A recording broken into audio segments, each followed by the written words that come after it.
Alright, and for this video we'll try to do something a little bit new, change it up a bit, see if you like it.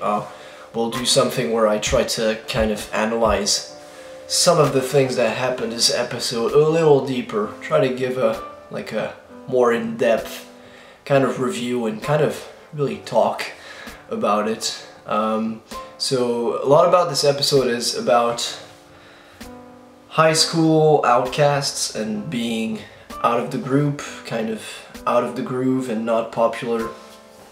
I can relate to some of it, I guess, to an extent. Not really.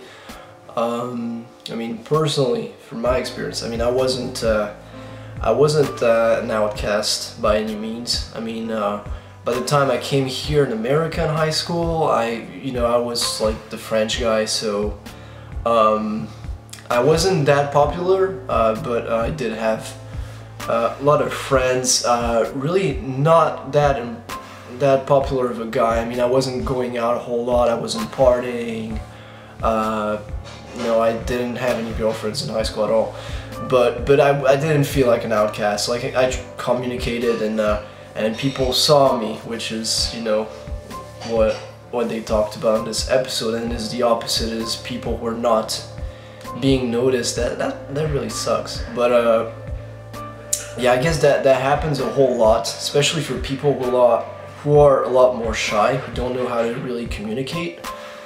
It wasn't my case, fortunately, again, but yeah, it's interesting to go back to something that happened at the beginning of the episode where they were in class and Cordelia mentioned, like, in her own way, where she exaggerated everything. She pointed out that sometimes, like, the status of victimhood is a problem. And I said, like, I actually said in my actual reaction that I agree with that to some extent. That's true.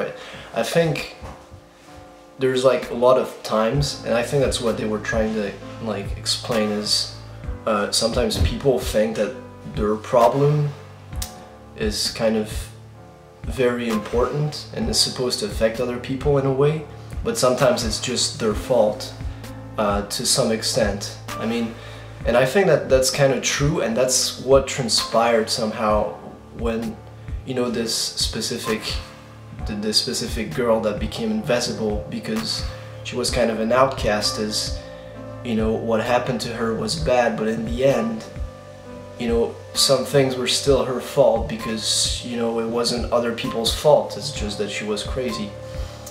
And I think that's pretty interesting to kind of observe, is it's not always other people's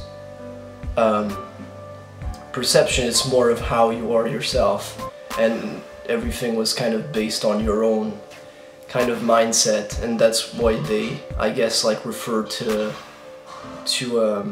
quantum mechanics. Quantum mechanics, it's all about your own brain and how it affects everything around you. And that's the main theme of this episode too, is the actual ability for her to become invisible is influenced by quantum mechanics, as they explained it. But yeah, I think it's definitely interesting to kind of observe these things and kind of talk about them. I guess it's gonna extend the runtime for this reaction, so let me know if you kind of enjoy these, and we'll continue it along. And yeah, let me know other observation, what you think of that, and if you actually enjoy these, and if I should do them for future episodes.